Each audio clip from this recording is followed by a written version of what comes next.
Bonjour à tous et bienvenue dans Planète Bourse, votre revue de presse financière et mondiale. A tout de suite.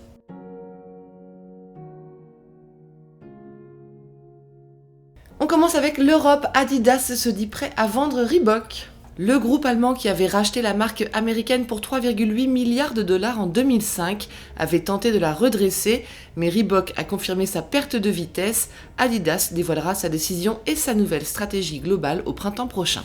Une nouvelle menace plane sur les géants de la tech. Le Royaume-Uni dévoile une série d'exigences en matière de modération des contenus illégaux et préjudiciables, notamment pédophiles ou terroristes, des obligations assorties d'amendes pouvant atteindre 10% du chiffre d'affaires annuel des plateformes. À titre d'exemple, 10% des revenus de Facebook l'an passé égale 7 milliards de dollars. Le Britannique JD Sport rachète l'Américain Shoe Palace pour 325 millions de dollars. Il espère ainsi étendre sa présence outre-Atlantique et sa part de marché auprès des consommateurs latinos. L'industrie du saumon fait pression sur Boris Johnson pour parvenir à un accord sur le Brexit. L'association Scottish Salmon Producers exhorte le Premier ministre britannique à ne pas perturber le commerce de saumon d'élevage écossais, premier produit alimentaire exporté par le Royaume-Uni en 2019 pour 618 millions de livres sterling. Et Crédit Suisse mise sur la gestion de patrimoine pour booster ses revenus pour les 3 ans à venir. Le groupe bancaire suisse dévoile viser 10% d'augmentation des bénéfices liés aux activités de gestion de fortune. Aux États-Unis, ExxonMobil répond aux pressions des actionnaires et des investisseurs. La pétrolière promet 15 à 20% de réduction d'émissions par baril produit d'ici 2025.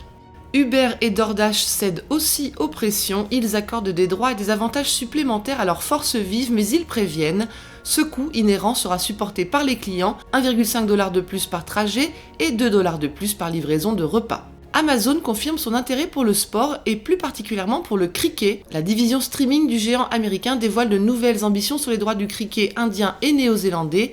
Rappelons que c'est son concurrent Disney qui détient les droits sur les 2 plus grands prix du sous-continent indien, la Première Ligue jusqu'en 2023 et le cricket national jusqu'en 2024. Apple va augmenter de 30% sa production d'iPhone au premier semestre 2021 pour atteindre 96 millions d'unités. La marque à la pomme, qui a vu les ventes des premiers téléphones 5G exploser durant la pandémie, prévoit de produire 230 millions d'iPhone l'an prochain. Nouveau revers pour Boeing, un défaut de fabrication a été détecté sur le 787 Dreamliner.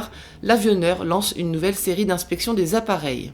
Et Pinterest va verser 22,5 millions de dollars à son ancienne directrice des opérations pour régler les plaintes de discrimination sexuelle. Le média social spécialisé en partage de photos était accusé de favoriser les cadres masculins et une culture du secret parmi ces derniers. AirAsia X tente de restructurer sa dette. Le transporteur malaisien qui a liquidé ses activités en Indonésie et réduit sa participation dans la compagnie Thai AirAsia dévoile un plan d'émission de titres à hauteur de 123 millions de dollars. Mal reçu par les marchés, cette annonce fait perdre près de 10% hier à l'action d'AirAsia X. Toshiba et Fuji Electric vont investir ensemble 2 milliards de dollars dans les puces de puissance des véhicules électriques. Les deux Japonais annoncent augmenter considérablement leur production et accélérer la modernisation de leurs usines.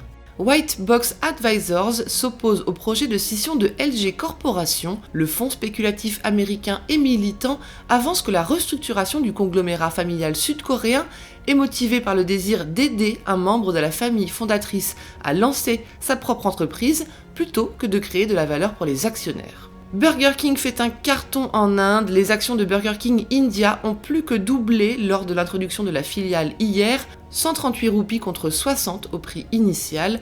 Le Financial Times dévoile également que le pays fait face à un afflux record d'investisseurs étrangers depuis le mois dernier et souligne l'amélioration des données économiques indiennes. Et enfin, nouveau défaut de paiement en Chine cette semaine, c'est Shandong Ruyi Technology Group, le LVMH chinois, qui a manqué lundi une obligation de 153 millions de dollars. La société, qui contrôle notamment The Lycra Company et détient des participations dans des marques comme Sandro ou Claudie Pierlot, rejoint ainsi la longue liste de défaillances des entreprises qui s'élèverait à 4 000 milliards de dollars depuis novembre, selon le Financial Times.